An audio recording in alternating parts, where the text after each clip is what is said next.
Welcome to Bloodhouse, the podcast for all things horror and art house. My name is Drusilla Adeline, and I'm joined, as always, by... your co-host, Joshua Conkle. Hello. Hey, Josh. How you doing? I'm good. What a beautiful day it is. Mm-hmm. How's it been going? What's up? What have you been watching?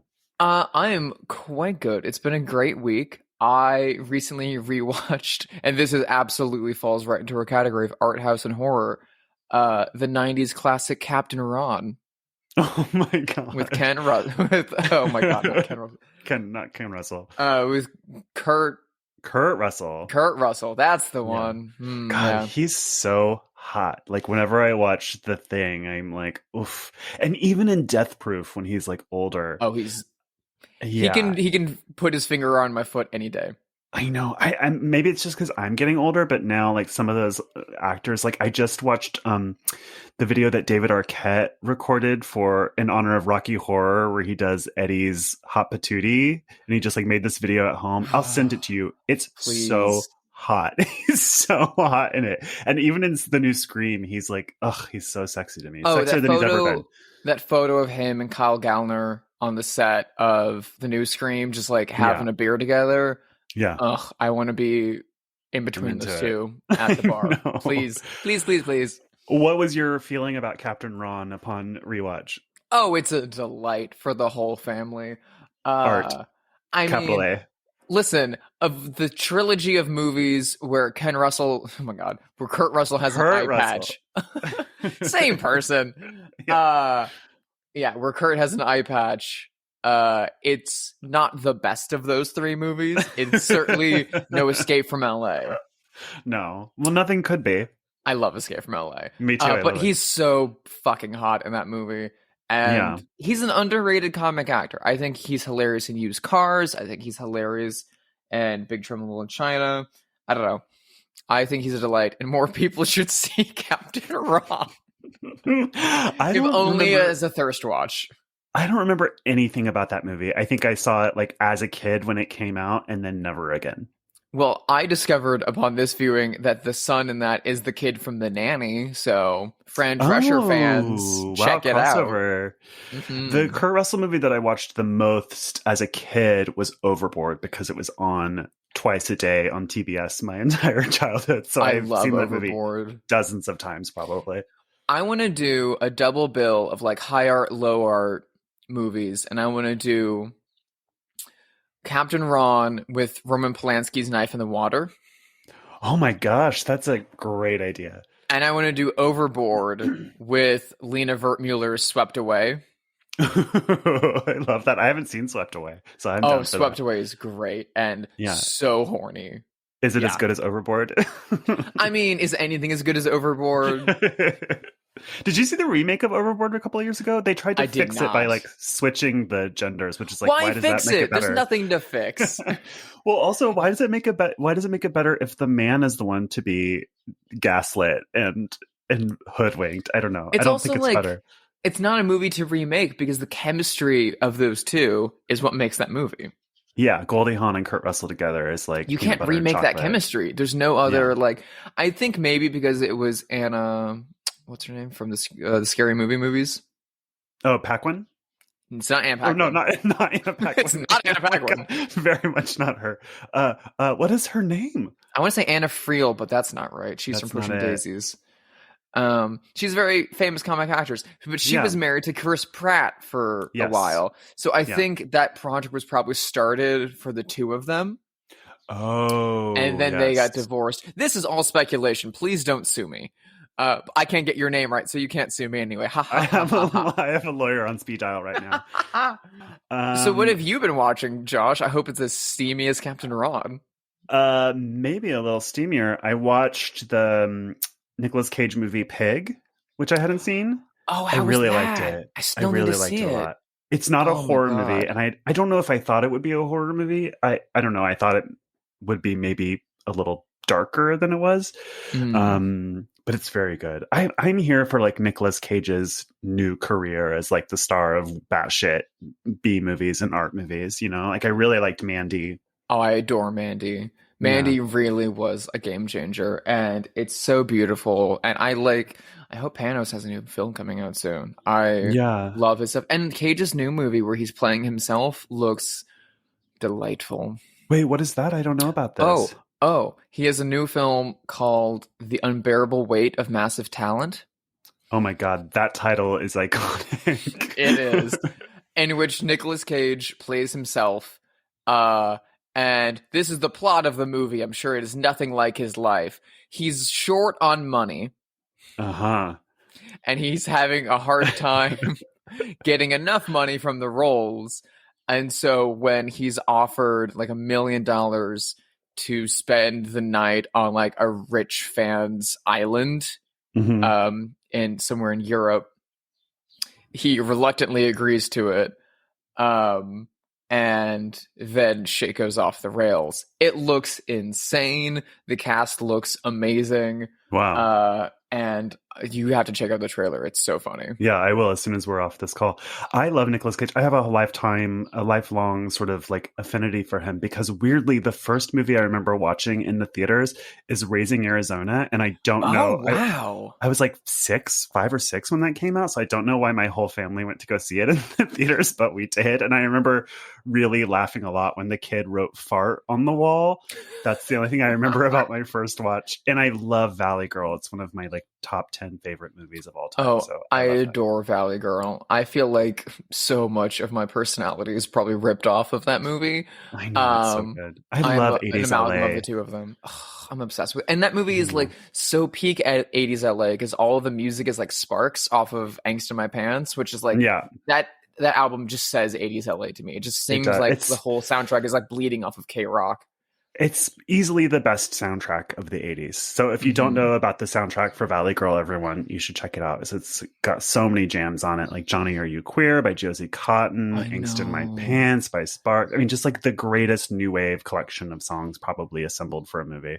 And if you love Valley Girl, but you're like, I wish it was gayer, check out Debs. Yes, I love Debs. Because Debs is very quietly just a remake of Valley Girl. Yeah. But with lesbian spies. So if you're watching like Charlie's Angels and you're like, I wish they kissed. Or I wish Charlie's Angels was the plot of Valley Girl. Debs is for you. Yeah. And the other thing I watched is this pretty bad movie from 1982 that's only on YouTube, which is always a sign of something. Like, it's either please tell me what this is. A lost gem or something truly terrible. In this case, it's kind of the latter, but also the former. It's 1982's Murder by Phone, aka Bells. And basically, it's about a killer who has invented the technology to murder people through the phone. And so all of the deaths are people answering the phone like, hello.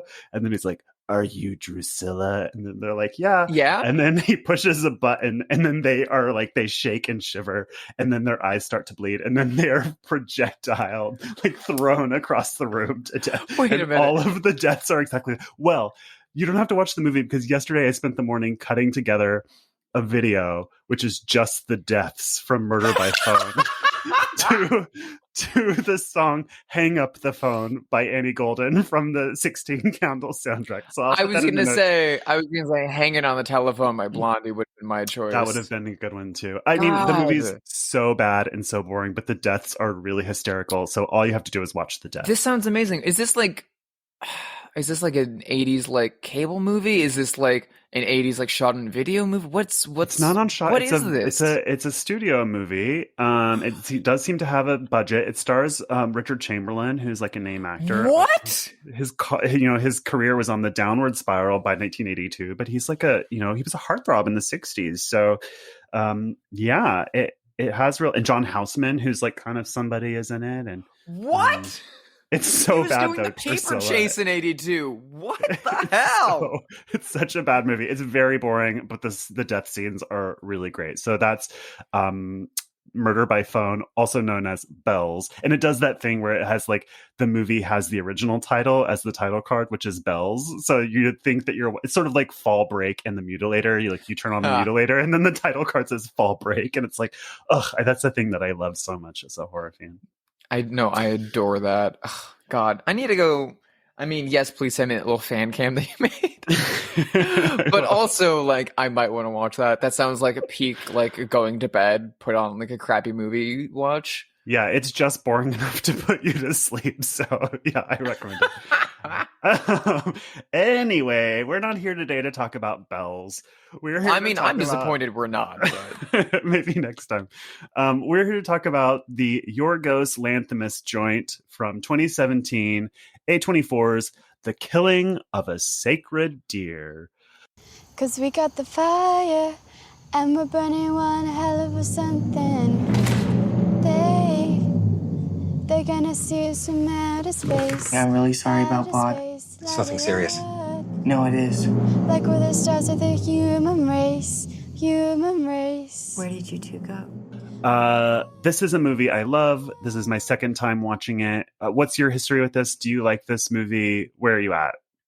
I adored this movie. This is only my second time watching it. And it was a movie that for a long time I was like, oh, I'll never watch it again. I'll never recreate that amazing experience that I had watching it the first time. Yeah. I mean, I liked it just as much this time, but that first time seeing it in the theater with an audience who, like, we knew nothing. Like, no one really knew what to expect from this movie. And I just very vividly remember cackling with laughter during a couple scenes in this movie and being the only person in a packed theater laughing and feeling even more uncomfortable by that, being like, am I wrong? Yeah. Am I wrong to laugh? Am I, like, a sociopath? What's wrong with me? I'm pretty sure that's supposed to be funny, guys. Yeah. What's wrong with you guys? I adore that movie. I love it, love it, love it. I'm very excited to talk about it. When did you... what was your first screening like? I unfortunately did not see it in the theater when it came out. I really wanted to, but I was in a weird place in my life where, frankly, I'll just tell you, I was getting a divorce and I was moving from New York to Los Angeles. And my ex texted me that he had seen an early screening of it. And it really weirdly, because I was in a weird place, like hurt my feelings. And so I put off watching it, even though I really wanted to, until about a year later when I rented it on streaming. But same as you, I loved it. I mean, I watched it alone, so I didn't get to see other people's reaction to it.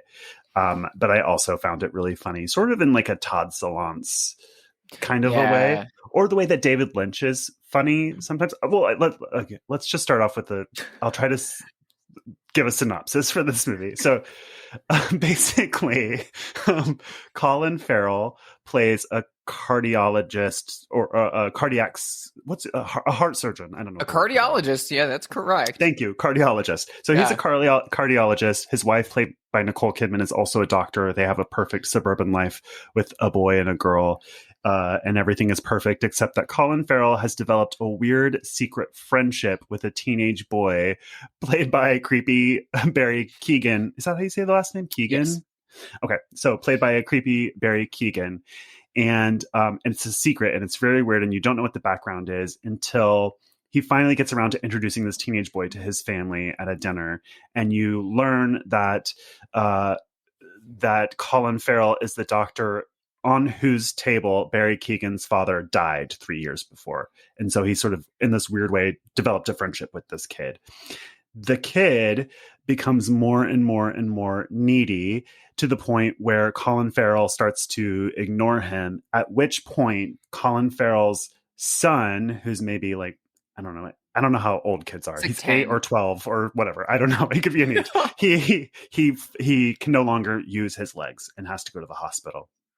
At which point Barry Keoghan confronts Colin Farrell and says, you are being punished for what you did.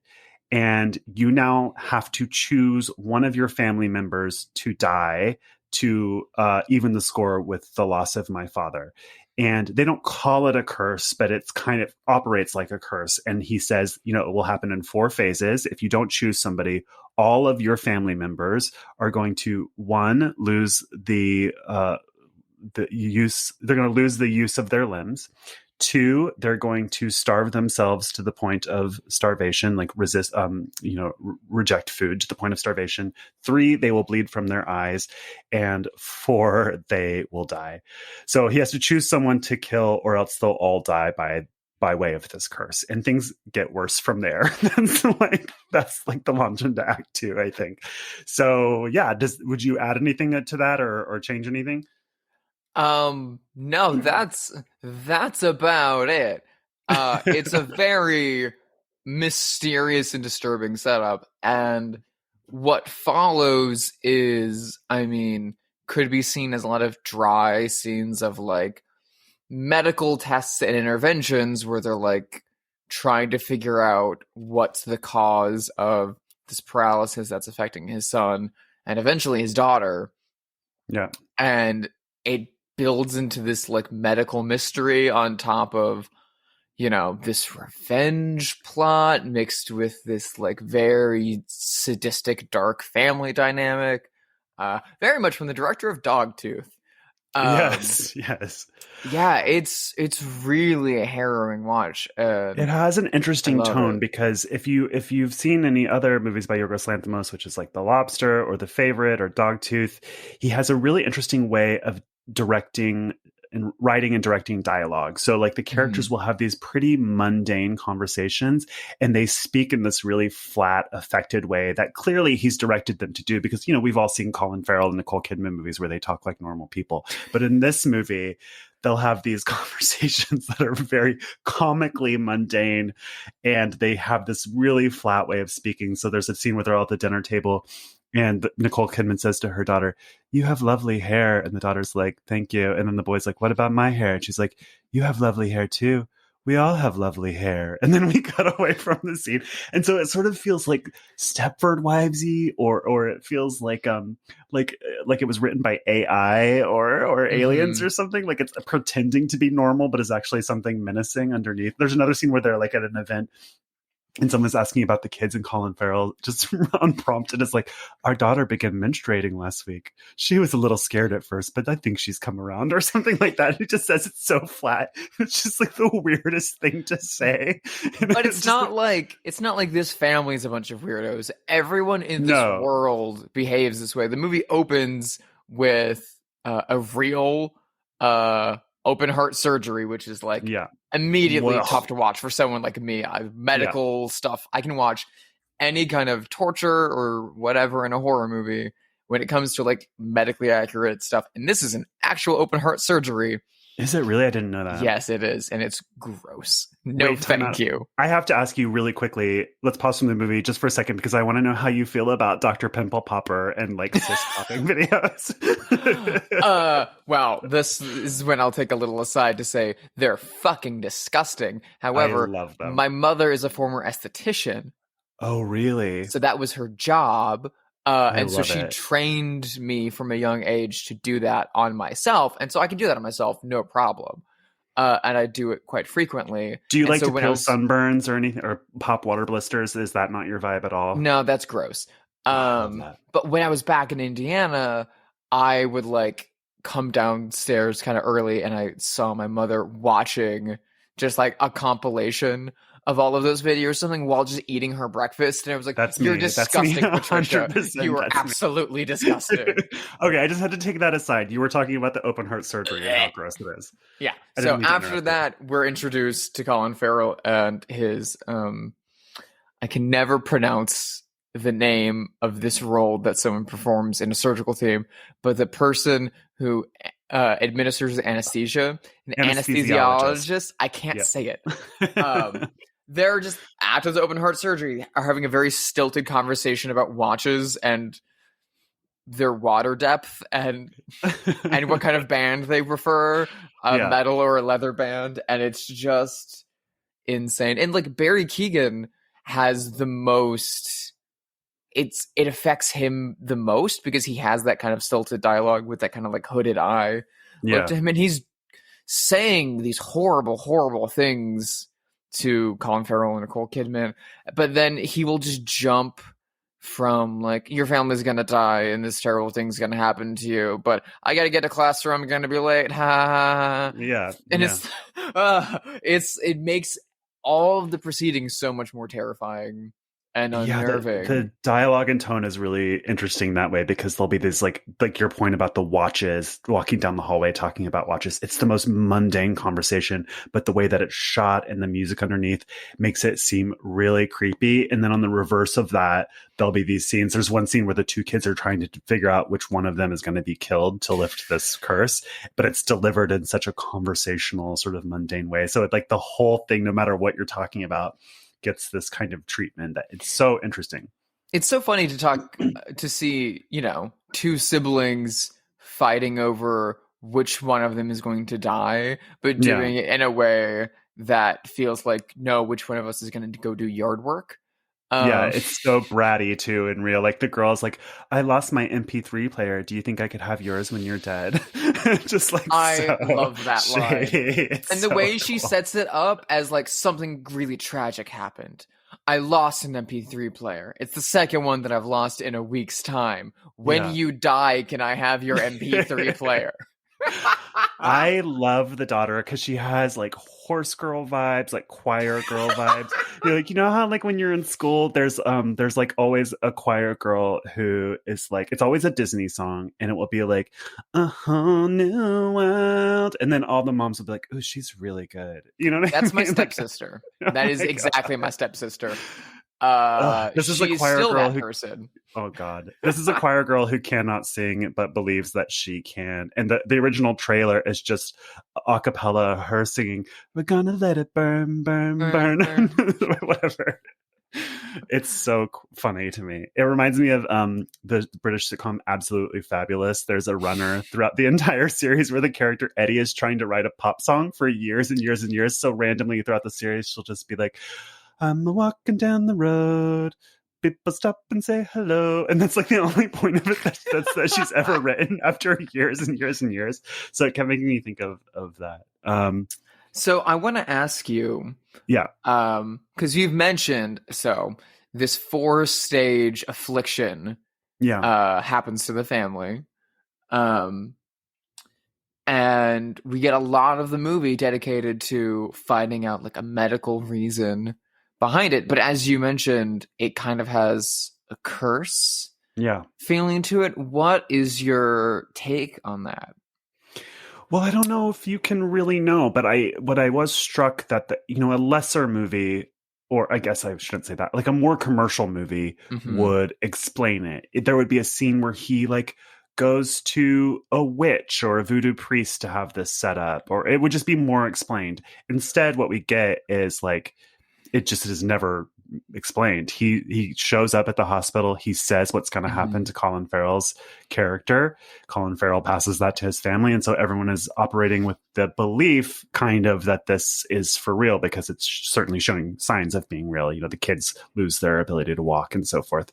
So, and that's all you get. It never explains. They never use the word curse, nothing like that. It's all unspoken sort of. See, it wasn't until a while into watching the movie both times that I saw that something supernatural like a curse even occurred to me. Oh, interesting. I only operated under like, it's some kind of poison. Oh, I never thought of that. And I also never... He's had access to all the family members in some way, shape, or form. Wow. He would have had an opportunity to like poison them. In a way. Of course. And there's plenty of untraceable poisons that do all manner of, neurological stuff like this. Drusilla, that never occurred to me. Oh my gosh. So that is what most times that I watch the movie is what I kind of operate under. But I feel like such a dummy that I didn't think of that. But all of the medical testing that continues and continues and continues to the point that the medical board is like, we don't know what it is, is when that starts to kind of check into my mind. But the point that I really started to think like, oh no, this is probably something supernatural, is a scene which I think is one of the best cut sequences in the whole movie, is when the daughter crawls out of her bed and goes to Perry Keegan and says, let's run away together. We'll let them die. You and I can run off. Just stop this. You've got to let my legs work again. Fix me. You can do it. Come on, focus. it's not working. Keep trying. You're not trying hard enough. Keep trying. And he's just sitting there stone-faced. And she's like breaking down, yelling at him. And she's convinced that he has some ability while being tied and bound to still be able to just stop whatever this is on her. And we don't see any of the conversations that he has with her in private, but it is very much implied that he has told her this plan before it's implemented. Yeah. So when Bob, the young son, is immediately afflicted, we don't see her for a while. She comes home late and sees Nicole Kidman and then asks her how she's feeling. Yeah, they've been out like riding the motorcycle, right? Yeah, and so she knows that this is Barry Keoghan's doing, and she knows it's going to happen to her, and she's fine with it. Yeah. Because maybe she assumes that it won't be her because she has this romantic relationship with Barry Keoghan. And a well-off American person who's fine with a mysterious illness because she's convinced it won't affect her. This movie aged beautifully. That's an interesting thing to talk about too, is the degree to which a lot of this movie is the characters, once they found out that this whatever affliction is really happening, is different people trying to game it so that they are not the one that will be chosen to die. So there's a scene where Nicole Kidman is talking to Colin Farrell in bed, and she's like, I think, what makes the most sense is if it's one of the kids, because you and I can always have another baby later, which is so fucked up.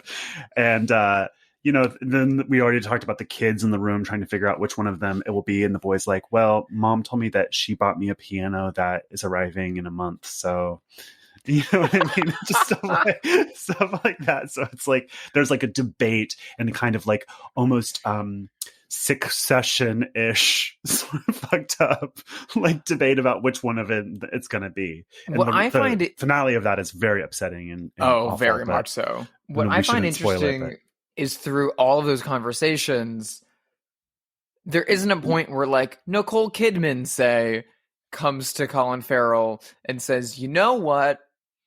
I've lived a good life. I love our kids. They have a future ahead of them. Kill me and raise our kids. She never says that. That's the thing that would have been in any other more commercial movie where the mother sacrifices herself for her children. That's never considered. Right. Like, it's always implied from the jump that it's going to be one of the kids. Yeah. The truth is that, I mean, this is perhaps the more realistic way that this would happen, because we all as humans have like an intrinsic desire to stay alive and to save ourselves, you know what I mean? And so I don't know, maybe this is the most realistic version of the story. Well, what it does too is it fucks with the audience too, because while you're watching it, you're like, well, one of them's gonna have to die, and it makes the audience member choose who they want to die, kind of. Yeah. I almost wish that this movie had gone out with like Clue style endings. Oh yeah, where it's like where a different family member dies every time, or maybe this happened. That's such a good idea. Like, I'm disappointed that they never considered that. I think that would have been a delight. Had I been in the room, I would have said, Yorgos, baby, honey, listen to me. Have you seen Jonathan Lynn's masterpiece, Clue? We'll spool it up for you. Take a look. Barry Keoghan is so creepy in this movie, and I think it's the first movie I've seen him in, and I don't think I've seen him in that many movies. I've seen him in this. I think he's in 1917. He's in Dunkirk, yes. Mm-hmm. And he's in The Green Knight. And so anytime I see him, I feel like, oh, I'm in danger. Like as soon as he shows up in Green Knight, I was like, uh-oh. And I was right. He's bad news. Dunkirk is like a sweet, mentally challenged boy who's just trying his best. So yeah, there's like something about him that gives off Gummo vibes. And when I when I tweeted about watching this movie, someone messaged me saying that they thought he was so hot, and that sent shivers down my spine, because he is, I mean, his character in this is 16, but the actor is 25 when he, Barry's 25 when he's doing this movie. All these close-up shots of his face looking greasy, and him like eating spaghetti messily in a white shirt, and like all of these things are like meant to make you feel dread and really, really work. I mean, I think we all know say, some weird boy at school who's like this. I have to say, I do love the spaghetti scene. I think it's fabulous. I think it's phenomenal. But I have to acknowledge that scene and all of its power owes everything to Joel Patrikis' movie Buzzard. I haven't seen that. 2014. That has an even longer, and even more uncomfortable, and an even funnier one take spaghetti scene. I just wrote that down. Essential viewing. And but it's also in Gummo. I mean, and maybe that's why I connected, because there's that little boy eating spaghetti in the bathtub in Gummo while his mom washes his hair like he's a dog or something. It's so disgusting. I mean, spaghetti is one of those things. It's like, it's hard to find a graceful, elegant way to eat. It's like a burrito. Yeah, there's no sexy way to eat spaghetti. Yeah. The great thing that I love about his performance in the spaghetti scene is that upon rewatch, I realized that he doesn't actually eat as much spaghetti in that scene as I thought he did, which is a stupid thing to say. But what he does is he keeps playing with it on his plate. Yeah. And he tells a story about how when his dad died, a relative came up to him and said that he eats spaghetti the same way his dad ate spaghetti. And he demonstrates by twirling the spaghetti on his fork, lifting it up to his lip, opening his mouth, and then putting it right back down. He doesn't actually eat it, but he keeps miming eating it like really closely.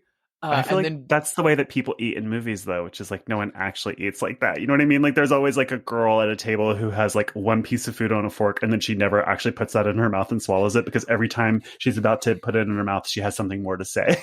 Well, that's because in movies, if you have to eat anything on screen, you have to eat it like 17 more times. 100%. Yeah. Which is why they have Brad Pitt eating all the junk food in the Ocean's movies. Yeah. It was a way to like punish him. It was like a and I mean, again, the infamous Buzzard one was done in one take, and they were like, well, all right, you're not doing that again, you'll be sick. So there's some weird food stuff in this movie. Like, of course, one of the things of the affliction is that people will refuse food to the point of starvation. And there's a scene where the boy is in the hospital and Colin Farrell's freaking out. And so because he's freaking out about this perhaps being real, he tries to force feed his son a donut. So you watch him like shoving a donut down this little boy's maw. And there's a scene where the girl... Sorry, go ahead. I wanted to ask you about the food in this. Yeah. Because that's a big running thing. I mean, obviously the affliction, you lose all appetite. But additionally, the way he connects and relates to Barry Keoghan and he's just kind of playing a pseudo father role at the beginning but he takes him to a diner every day. Yeah. He gets him apple pie and some like chicken fingers. Yeah. And they keep returning to that diner multiple times throughout the movie. And food plays a huge part in like the human connection. They have him over to Colin Farrell's house for dinner. They have Colin Farrell over to his house, which we need to mention really fast, that Barry Keoghan's mother is played in a wonderful cameo by Alicia Silverstone. I love her so much, and she's so good in this. She hadn't been in anything for a long time, but then all of a sudden, Alicia Silverstone shows up. Well, speaking of 80s LA, I mean, 90s LA is really what it is, but Clueless is one of my favorite movies ever, to the point where I feel like it should be in screenwriting books instead of Tootsie, because the script is perfect. I mean, it's like a perfectly executed movie. Tootsie is garbage. I've never actually seen Tootsie, to be honest. You're fine. Yeah, I feel like I am. Yeah. But she's a delight. Yeah, she's incredible. That whole scene is set up as in, my mom's making meatloaf, you need to come. Yeah. Like, it's all based around food, and even like food is used as punishment when the kids get sick. Like, he's forcing the food on them. And also at a point, Colin Farrell gets it in his head that this might be psychosomatic or like being made up by the kids, and he's trying to force his son to walk by lifting him up out of a wheelchair and just chucking him down a hallway. Which, the physical humor in this movie it's what you would do. Hysterical. I don't know. I agree. I think it's really funny to tip over a wheelchair and watch somebody plummet to the floor. I feel like not everyone would think that. It's only funny in the context of this movie. Please don't. Because, the people are safe. But, like, kudos to that child actor, because he does a lot of pratfalls in this that are hysterical. But while he's on the ground after being dropped by Colin Farrell threatens him by saying, if you're making this up, the punishment won't just be no TV for 2 weeks. I will cut all of your hair off and I will make you eat your hair. And speaking of the gaming too, there's another scene where the boy gets out of his hospital bed at home, because by that point they moved the kids to the house. He crawls out of his hospital, unplugs all the things that are in his body, crawls downstairs, presumably, crawls to the kitchen where his dad is, and then is like, hey, I just wanted you to know that I'll water the plants like I said I would. I cut my hair. I don't have to comb it now. My head's a lot less hot. You were right. It's a hassle. He's like trying to win favor so that his dad won't choose him. It's such a great scene. I feel like not a lot of people not everybody would get the comedy in this, but to me it feels very similar to some scenes from David Lynch, which are both like unsettling, but also I think meant to be funny, such as like all the soap opera scenes from Twin Peaks, or like the dinner scene from Eraserhead, which I think is truly meant to make you laugh, and it does. And I think it operates on both levels. Like, it's unsettling, but it's also funny because it's so weird. And I don't know, what is your thought about that? It's that bone dry humor, and what it reminds me of the most is the Finnish director Aki Kaurismäki and stuff like the Leningrad Cowboys and like Ariel, Match Factory Girl, which Match Factory Girl is also a pretty freaking disturbing movie. Which put it on the list.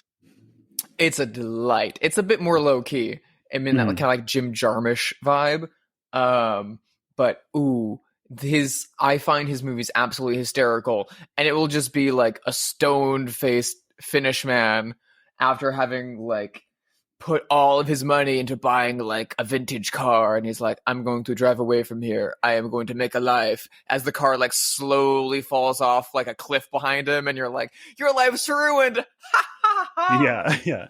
I think Yorgos Lanthimos knows. I think that these are intentionally funny, and it's much clearer in The Lobster or The Favorite, which are more directly like, I think, meant to make you laugh than this. But you mentioned food, and I had something to say about that, because I think that there's a running theme through his movies about. I think that Yorgos Lanthimos, on some level, speaking of pimple popping videos and stuff like that, I think he thinks that bodies are disgusting and embarrassing. Sort of like the work of the novelist Otesha Moshfegh, who wrote My Year of Rest and Relaxation, which he was supposed to, I heard, direct the movie adaptation of. I think that he thinks that bodies are inherently like gross or embarrassing, and I think like the food stuff ties into that. There's a lot of stuff in The Favorite about how her diet choices give her gout, and I just think it's in the mix of his work very much. In Dogtooth, it's there as well. Do you think he finds food disgusting the way he finds bodies disgusting? Yes, I think it's tied. I think it's like just being human, having a physical form is like inherently disgusting. And I can't say that I disagree, to be honest. Like, well, please don't perceive me. That brings me around to the connection to The Lobster that I thought of while rewatching, which is that both of them, and I'm going to be as vague as possible in this so I don't ruin the ending of either movies, but I'm talking about the endings of both. Okay. Both of them end in a diner after a disturbing act to achieve some kind of equilibrium. Yeah, you're right. Yes. And it's like the same ending. Yeah. This one, I thought the ending felt very soft for the movie. It's almost like ending with an ellipsis, because the real ending, which happens a scene or two before, is very climactic. It's not an anticlimactic movie, but this is like a very proper denouement or something. What is your take on it? I found, the first time I watched it, I found the ending very calm, kind of like you said, where like this horrible thing has happened, but we're going to try and move on and be that happy family with the great hair again. Upon rewatching it this time, and I'm going to be really vague again about it because knowing what characters are in this scene is technically a spoiler. But a character gives a look that's like really subtle. Yeah. While leaving the diner that I found vicious. Yeah. Like and I only caught it on this watch. That's like, it's a really like, the implications of it are fucked up. And that's when the movie ends. And I was like, oh, okay, shit. No, okay, that's great. It's really great. I do want to say one other thing about this movie, which is there's a very sort of streak, like a minor story about drinking, because Colin Farrell's character has given up drinking within they say 3 years ago, which also hint is when the dead father of Barry Keoghan, that's when that happened. And not to be sad about it, but I'm in recovery for alcoholism and have been for basically most of my life. But it's something specifically before I saw. Thank you. Drusilla's clapping for me. And you should be too at home. No, but it's something that I used to think about specifically all the time before this movie came out. I would be really hungover at work and barely, able to function. And I'd have to go to the bathroom and throw up and take naps in my office and stuff like that. And I would think like, God, what would I do if I were a doctor? Like it was this very specific thought that I had, and I would have like nightmares about it. And this movie like brought it to life. It's like really subtle in the movie, but it's effective. Yeah, it just fills me with dread. It's sort of like what you said about Silence of the Lambs and being trans. That's how I feel about this movie. It's like, oh God, the things that could have happened. No, I mean, it's very understandable. When I watched Midnight Mass, the opening of that is very along similar lines. And it's just like, what would you do in that circumstance? Because I've been thank God, never inebriated behind the wheel, but I've had many alcoholics in my immediate family and in my extended family. And I've also been in many car accidents. And it's a thing that I think about frequently of like, how do you cope with, inadvertently being someone who does that, which like, in retrospect, while watching this movie, totally, of all of the illogical things and behaviors in this film, one of the least, which feels the most at the beginning, is Colin Farrell's initial relationship with Barry Keoghan, where he feels, both an honor to this kid to kind of make up for what he's done, but also feels obliged to fulfill that father role for him by trying to bring him into his family. And he tries in earnest to be a good father figure to him. He gives him gifts. He like takes an interest in his life and in his day, and he tries to fold him into his family unit. And everything goes south when Barry Keoghan pushes and instead insists that he fold Colin Farrell into his family unit. Which, fair. It's not like, you killed my father, you're not just gonna make me your new child. You have to be my new dad. And I mean, he's also trying. Mom. He's trying to hook up Colin Farrell with his mom, which is part of this too. And there's also this other element of, their relationship isn't sexual or romantic. It is like father-son, but there is this weird, I don't know, when you're like a boy child, there's a scene where the little boy asks to see Barry Keoghan's armpit. He's like, do you have armpit hair yet? And he's like, yes. And he's like, can I see it? And so Barry Keoghan takes off his shirt to show him his armpit hair. And then later he's at the hospital and the little son has said like, oh, my dad has 3 times more hair than you do. So Barry Keoghan, curious, asked Colin Farrell to take off his shirt and show him his chest hair.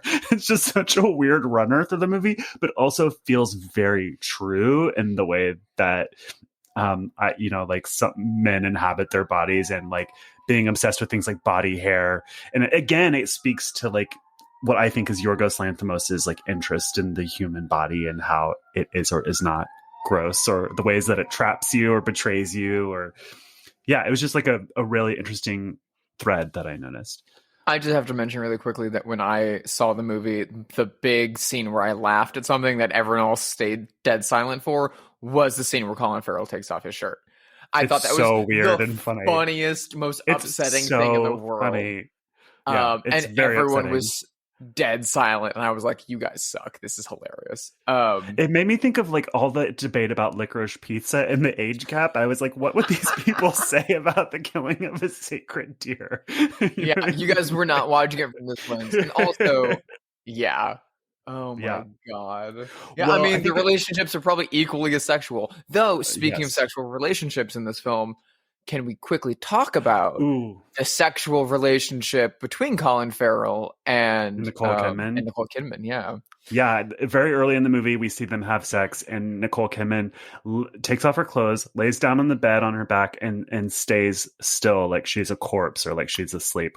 And she announces before doing this, general anesthesia, to which Colin Farrell nods, and then she lays down. Yeah. That's so fucked up. So fucked up. I mean, it's a rape fantasy. It is overtly a rape fantasy. Yeah.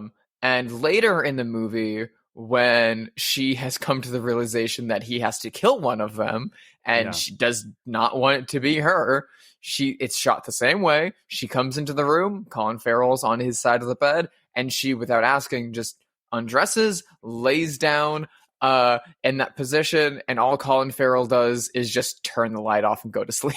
Yeah. Because I guess when you're stuck with considering murdering one of your loved ones, you're not in the mood for a rape fantasy. No, I wouldn't be. That's for sure. I think it's time to play Have They Seen It? Which is a game where we mention a celebrity, and then the other person has to say if they've seen this movie or if they like it. I'll go first because I have someone on top of mind. Chloe Sevigny. Having seen some of Chloe Sevigny's recent films, especially like Anti-Birth, I think she's absolutely seen Killing of a Sacred Deer, and I think she's a huge fan. I think she loves it. I think she thinks it's the best comedy of 2017. I think if there were another time, if he were going to do the adaptation of My Year of Rest and Relaxation, if she were younger, Chloe Sevigny would be the perfect lead for that movie. I would. Have you read that book? I don't know that book. Oh my god, it's incredible! You would love it. Okay, listeners, I'm not nearly as well read as Josh. we're just gonna say that right now. I like to think of myself as being well read, and then I met Josh, and I was like, nope. Well, I'm not as well watched as you, and this is a movie podcast, so my book loverdom is not very useful. We'll do a book podcast next where we can shame me more. Yeah. All right, you give me one. Okay. So, what do you think that Nicole Kidman's husband, Keith Urban,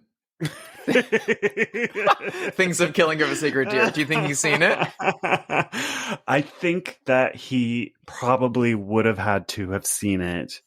But I feel like this movie is baffling to him. I feel like they would have left that premiere and he'd be like, well, that's a weird one, babe. Or whatever.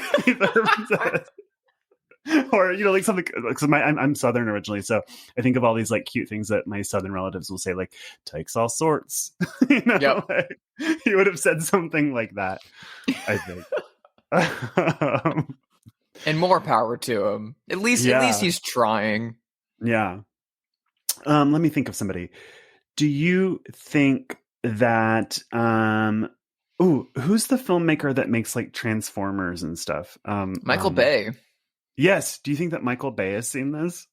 I think Michael Bay got a screener at award season of Killing of a Sacred Deer, and he put it in, and he got 20 minutes in, was not liking the rhythm of the dialogue and the tone, and he just turned it off and broke the disc.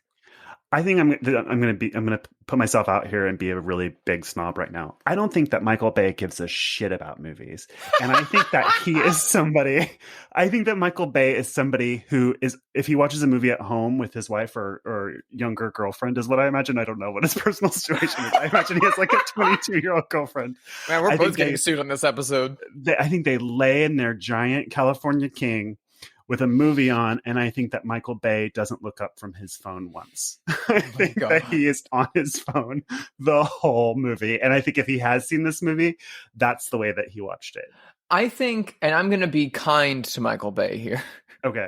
I'm going to say that as a sentence for the first time in my life. I'm going to be kind to Michael Bay here. I think Michael Bay has a similar movie watching problem that I might have. I think Michael Bay watches a lot of movies, so I'm going to contradict you immediately. Okay.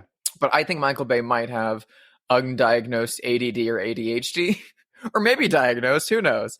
And I, not diagnosed, but I probably have one of those. It would just make sense. So I think he has the same viewing habit of me, where if it doesn't have a certain like tempo or rhythm to it, he just can't get into it. I think his is much faster than mine. Whereas I love something like this. I feel like if he watched something that was like cutting less than 160 BPM, he would just shut it off immediately. I feel like such an asshole now. Because you just did the thing where you're like, what about people with ADHD? Oh my God. One time I tweeted a joke about people. This is neither here nor there and not about you at all, but it's related. One time I tweeted a joke about people talking during the movies, and somebody immediately responded, well, people who are on the spectrum can't help but talk at movies. And I was like, one, I don't think that's true. That's not true. And two, like, obviously I'm not talking about you. Like, if that were true, that's not who I'm talking. Like, the first clue is that I didn't mention them. You know what I mean? Like, I'm not a mean person. Like, I'm not, I don't know. I'm going on a But you can be read as a mean person. You play one on TV. I do. I don't. That's why I hate Twitter. I'm a nice person in real life, and Twitter just brings out such a toxic part of me. Don't follow me on Twitter, listeners. Unfollow me. I'm the worst. So, okay. Sorry. One final one I have to ask, because he's still with us, and he's a delight and a comedy legend. So I like to think that maybe if something like this came out and has a bit of humor in it, he would eventually see it. And his son makes horror movies, so maybe it would tie in. Do you think Mel Brooks saw Killing of a Sacred Deer? Oh my God, that's hilarious. I thought you were going for David Cronenberg. Famous comedy filmmaker David Cronenberg. I don't know why I thought that. I guess because of Brandon Cronenberg. They worked together. I mean, they made so funny. They made The Fly. I don't think that Mel Brooks has seen this, but I think Max has. And I think Max would like this movie. Oh, Max is definitely a fan. Mel Brooks maybe walked through the room while someone else was watching it. Like when they're all together for the holidays or something in one of their big Malibu houses or whatever. But I think that this is too weird for him. And I don't mean that in an unkind way. I just feel like this is very much not Mel Brooks's bag. I mean, we have evidence that Mel Brooks is a big Eraserhead fan. So, oh, really? We do? He produced The Elephant Man off of the back of how much he loved Eraserhead. Oh my God, you're right. I forgot about that factoid. Well, he also was a giant Cronenberg fan, hence why he produced The Fly. Oh my God, I take all of that back. I forgot all of that. Mel Brooks is a big horror fan. Yeah, he would like this movie then. I think he's seen this and he would like it. Movie. Yeah. I would love to go to a screening of this with Mel Brooks, because I think that would be the only instance where someone is laughing louder than me in the theater. I think he would laugh. You're right. I was being very ungenerous with Mel Brooks. I think you're right. Yeah, I didn't remember those factoids about him. I think he's seen this. I think he likes it, or would if he hasn't seen it. Yeah. Mel, if you're listening, check out The Killing of a Sacred Deer. I think it's streaming on Netflix right now. Ask your assistant how to dial that up. 2 thumbs up for Killing of a Sacred Deer from Bloodhouse. If you like this, please tell your friends and rate us on all the things. And where can people follow you, Drusilla? You can follow me on Instagram and on Twitter at Hyde Sister Hyde inverted. And what about you, Josh? You can follow me on Twitter, I guess is the place where I'm most active, at Joshua Conkle. And you can email us at bloodhousepod@gmail.com. That's H with an A, HAUS. And that's all. Have a good one.